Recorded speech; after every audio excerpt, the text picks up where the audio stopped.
It's Just the News with Andrew Peters and Marlene Marcos. Good evening, America, and welcome back to Just the News.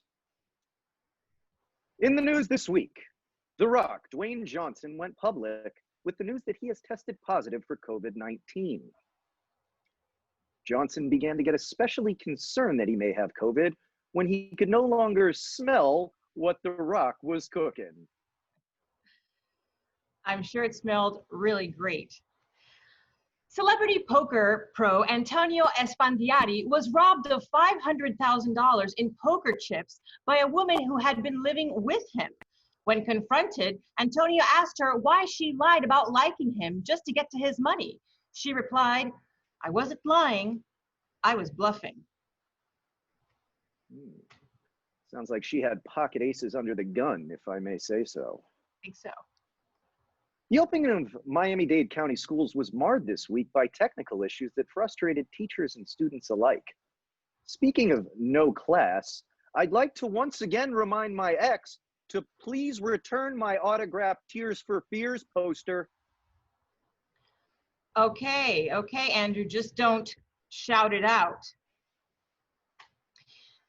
A Seattle Seahawks football player was cut from the team when he snuck a woman into the hotel during training camp. The woman was disguised as a Seahawks player. "That's not fair," he replied. "The Miami Dolphins have been sneaking people into their games disguised as players for years." In Wall Street news, shares of Apple and Tesla Motors stock split on Monday. Apple and Tesla stock had more than doubled in the months leading up to the stock splits. "Some folks get all the breaks," said Joe Everyman as he hung up his Android phone, got into his Kia, and made that long commute back home from the job that he hates. Oh, and in other news, after 37 years, a Florida man was released from prison after DNA evidence proved his innocence. But after his first day of freedom and seeing 2020, he said, one more year in prison won't hurt.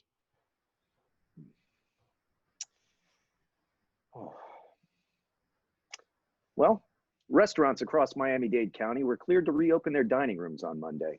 Previously, they'd been ordered shut down due to the spike in COVID-19 cases. We are now joined by none other than Gustavo Martinez, the head chef at Miami's iconic Versailles Cuban restaurant.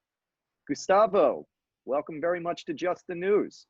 Let me ask, how have things been going since the restaurant reopened this week? Let me tell you, Andrew, I have never been so happy to be so busy in my entire life. The last 2 months were hell, papi. We were limited to selling through our ventanita. Adela, ¿cómo se dice ventanita en inglés? ¿Sí? La ventanita. Now, listen, we've served celebrities and political dignitaries, presidents through that hole in the wall. But Versailles cannot survive on cortaditos and tostadas alone, okay, papi? Please don't call me Poppy. I'm not your father, and I'm significantly younger than you. Gustavo, I was looking over your menu, and I've got to ask you, what is in an Elena Rus? Elena Rus, it's one of my favorites. It's a breast sandwich on a sweet Cuban roll. And we put in some sliced turkey, lather on some cream cheese and some strawberry marmalade, and a little bit of my great-great-grandmother, Elena Rus. You gotta try it, papi. Wait, what do you mean a little bit of your great-great-grandmother? You're gonna love her. Let's just leave it at that. So what's your favorite thing on the menu, Gustavo?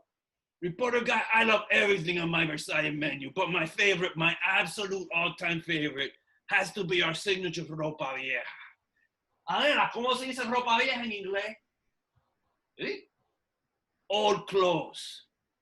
Listen, you're gonna love sinking your teeth into my old clothes.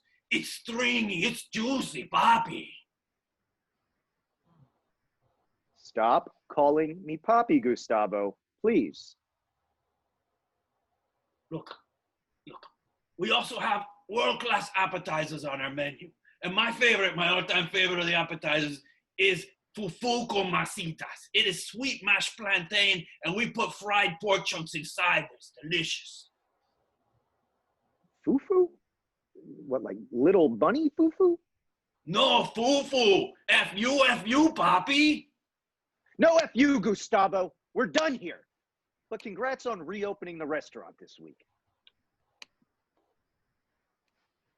Two typhoons are currently headed toward North and South Korea.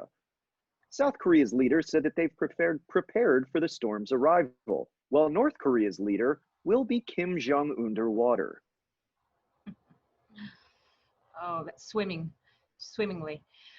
The U.S. Centers for Disease Control and Prevention is telling public health officials to prepare to distribute a potential coronavirus vaccine as soon as late October. COVID-19 vaccine in late October, or as anti-vaxxers call it, trick or treat. That's quite swimmingly, if I may say so. Last Sunday, several pilots that were approaching a landing at Los Angeles Airport reported a man in a jetpack at 3,000 feet in the vicinity of their aircraft.